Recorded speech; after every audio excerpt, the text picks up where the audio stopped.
¿Y si todo lo que creíamos saber sobre el origen de los aztecas no fuera más que una parte de la historia construida antes de la era del ADN antiguo? ¿Listo para descubrir cómo la genética está reescribiendo, pruebas en mano, el verdadero nacimiento del imperio azteca? En el silencio suspendido de un mundo anterior a las máquinas y las pantallas, avanza otra ciencia. Todavía no tiene tubos centelleantes ni secuenciadores jadeantes. Lleva vestidos oscuros, plumas, tintas espesas. Se llama crónica, códice, memoria herida. Y es por ella, solo por ella, que se dibuja primero el rostro de aquellos a quienes hoy llamamos los aztecas. Ese nombre, ellos no lo pronuncian. Nace más tarde en los gabinetes húmedos de los eruditos de Europa. Los hombres del siglo XIX despliegan manuscritos manchados, leen líneas trenzadas de náhuatl y de castellano, buscan una forma para estos pueblos caídos bajo el hierro castellano. Fijan una palabra cómoda, una palabra total: aztecas. Bajo esta bandera ordenan sobre todo a los mexicas, quienes habitan México Tenochtitlán, la isla erizada de templos y canales. A su alrededor abarcan también a los aliados de la Triple Alianza: Texcoco, la Hermana Sabia, y Tlacopan, la más discreta, ambas ligadas por juramentos de guerra y de tributo. Para acercarse a este mundo, los sabios de después de la conquista solo tienen un camino: los testigos del derrumbe. En el siglo XVI, en el polvo de los primeros conventos, un franciscano recoge las voces indígenas. Su nombre es Bernardino de Sahagún. Entre los años 1540 y 1585, escucha, traduce, compulsa. Con escribas nahuas, teje una gigantesca tela de relatos, de hierbas, de dioses, de días, de batallas. Su obra toma forma: Historia General de las Cosas de la Nueva España. Páginas donde los ancianos mexicas entregan lo que recuerdan antes de que el tiempo se los lleve. A su lado se levantan otras plumas. A finales del siglo XVI se escribe la Crónica Mexicayotl, atribuida a Fernando Alvarado Tezosomoc, noble indígena, heredero de linajes que han visto la gloria y la caída. Relata desde dentro las dinastías, las migraciones, las alianzas. No lejos, Diego Durán, dominico, redacta hacia 1581 su Historia de las Indias de Nueva España e Islas de la Tierra Firme. Él también se abreva en la memoria náhuatl, en las pinturas, en los cantos. Todos escriben bajo la luz cruda de la conquista, entre la cruz y la espada, entre la ceniza de los templos y la voz obstinada de los supervivientes. De estos libros surge una escena fundadora. Los mexicas no nacen en Tenochtitlán, primero vagan. Vienen de un lugar que flota, inacible. Aztlán, dicen algunos. Otros murmuran Chicomostoc, el lugar de las 7 cuevas. Otros más alinean nombres que resuenan como conjuros: islas, colinas, cavernas, todas envueltas en mito. Los códices coloniales, pintados después de la conquista, guardan la huella de este viaje. En el Códice Boturini, en el Códice Aubín, en el Códice Mendoza, pequeñas siluetas avanzan, descalzas, sobre franjas de tierra sinuosas. Glifos marcan las paradas, se alinean las fechas. Los sacerdotes cargan bultos sagrados, los estandartes flamean en el color. Pero ninguna pala moderna encuentra esos primeros hogares. Ninguna excavación, ninguna zanja revela el suelo cierto de Aztlán.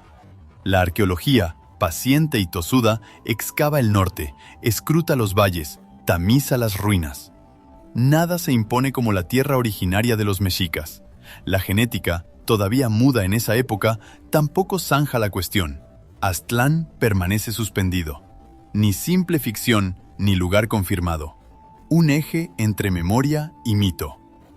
Lo que sí se fija, en cambio, es el momento en que los mexicas aparecen, visibles, en el Valle de México.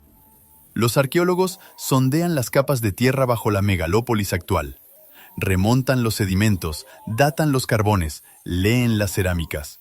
Y se alza un consenso. Los mexicas se instalan en el valle en el siglo XIII de nuestra era. Entre 1200 y 1300 surgen grupos hablantes de náhuatl, se dispersan, buscan un suelo donde echar raíces. Los anales indígenas, recopiados, traducidos, coinciden en una fecha luminosa: 1325, el año en que fundan Tenochtitlán, en una isla del lago, allí donde un águila inmovilizada sobre un nopal devora una serpiente. Desde entonces, la curva se tensa. A partir de ese año grabado como un juramento, los mexicas edifican su ciudad, levantan sus diques, trazan sus chinampas sobre el espejo de las aguas, alzan sus templos en graderías relucientes. Pasan de errantes a señores de la guerra. Anudan la triple alianza, extienden sus tributos, rompen ciudades, someten otras. De 1325 al alba del siglo XVI, tejen un imperio. Fronteras movedizas, rutas comerciales, conquistas sangrientas, ceremonias de sacrificio.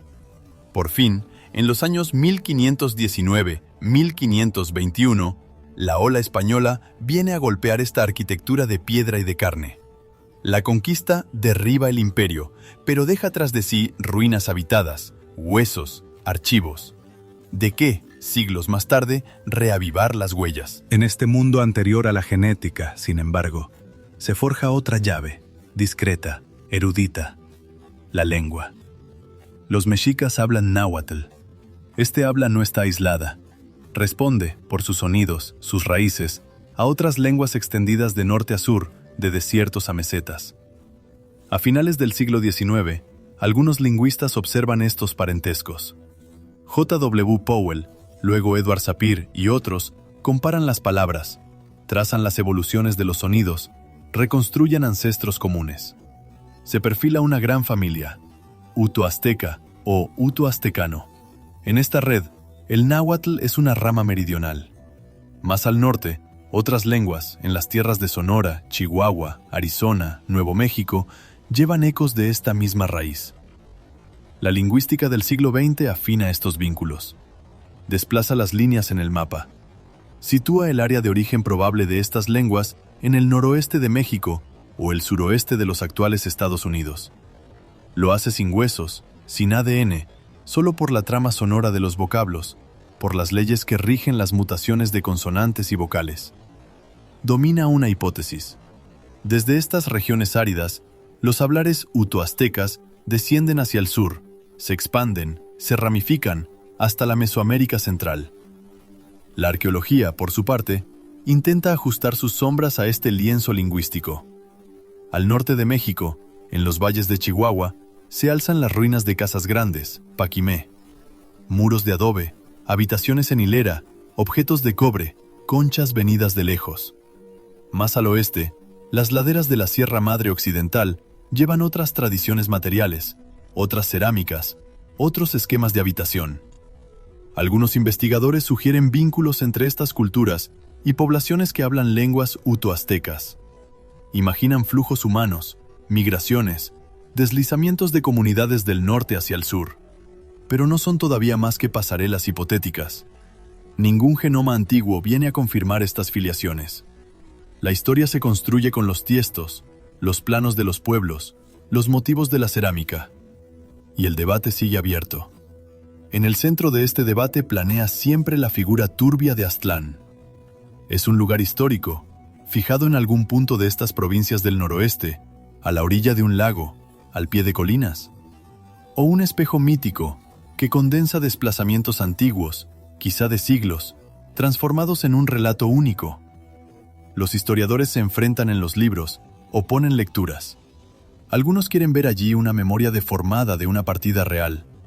Otros se inclinan por una construcción simbólica, un espacio de legitimación. Ningún sitio arqueológico se impone como Aztlán. Ninguna inscripción viene a vincular un topónimo concreto con el canto de los códices. Así, la cuestión permanece suspendida, como una isla en la niebla. Sin embargo, fuera de los templos y de los códices, se prepara otra revolución, lenta, casi imperceptible. Comienza lejos de las ruinas, en los laboratorios donde se cuentan los glóbulos y se miden las enzimas. Entre los años 1960 y 1980, la genética de las poblaciones humanas se forja sus primeras herramientas. Se observan los grupos sanguíneos, se catalogan los sistemas ABO, RH, se registran las frecuencias. Siguen marcadores enzimáticos, variaciones en las proteínas que circulan en la sangre, firmas discretas de diferencias heredadas. Después aparecen los microsatélites, esas cortas repeticiones de ADN que varían de un individuo a otro, y el ADN mitocondrial, que pasa de madre a hijo, frágil hilo que enlaza las generaciones. En aquella época, Mesoamérica no es todavía más que un punto en el mapa de la investigación. Poco a poco, sin embargo, las miradas se vuelven hacia México. En los años 1990 y 2000 se despliegan estudios. Equipos toman muestras entre los mayas, los zapotecos, los otomíes, entre grupos nahuas contemporáneos. Analizan el ADN mitocondrial, los marcadores del cromosoma Y, fragmentos autosómicos. Los resultados se publican en el American Journal of Human Genetics, en PNAS, en Human Genetics. Se describe una diversidad interna considerable. Se miden porcentajes de ascendencia amerindia, europea, africana. Pero todo eso sigue siendo una mirada sobre el presente, porque el pasado prehispánico aún se escapa. Ningún esqueleto azteca, ningún cráneo de Tenochtitlán ha entregado su ADN. El clima trabaja contra la memoria molecular. En Mesoamérica, los suelos son ácidos. Las lluvias penetran, arruinan las moléculas. El calor, la humedad desgarran la doble hélice, rompen los fragmentos de información con el paso de los siglos. En estas tierras tropicales y subtropicales, el ADN antiguo se degrada rápido, demasiado rápido. Muchos restos óseos precoloniales no conservan más que migajas invisibles de genoma. La propia idea de reconstruir perfiles completos parece quimérica.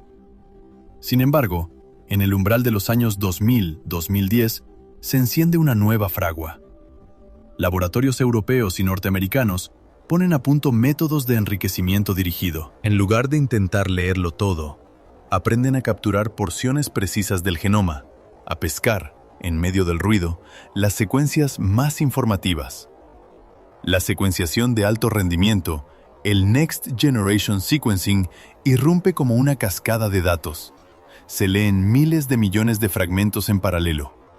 En salas blancas, detrás de esclusas, se multiplican los protocolos estrictos, monos, guantes, mascarillas, para prevenir cualquier contaminación.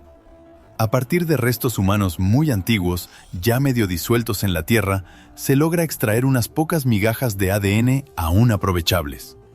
Un hueso se revela precioso entre todos, la porción petrosa del hueso temporal, encajada en el cráneo, uno de los más densos del cuerpo humano. En la década de 2010, unos investigadores muestran que esta pars petrosa conserva a menudo mejor el ADN que cualquier otro tejido óseo. De pronto, tumbas que se creían mudas empiezan a susurrar. Se abre una vía hacia las poblaciones precolombinas de las Américas.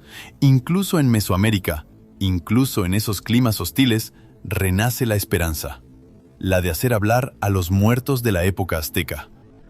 Para que esa voz se alce, hacen falta guardianes, instituciones, leyes. En México, el Instituto Nacional de Antropología e Historia, el INAH, se erige como un baluarte. Desde hace décadas, sus arqueólogos excavan, clasifican, conservan. En el corazón de Ciudad de México, allí donde el Templo Mayor se alzaba como el corazón palpitante de Tenochtitlán, el INAH lleva a cabo desde finales de los años 70 un proyecto titánico. Bajo las calles, los edificios, aparecen estratos de templos superpuestos. Se exhumen ofrendas.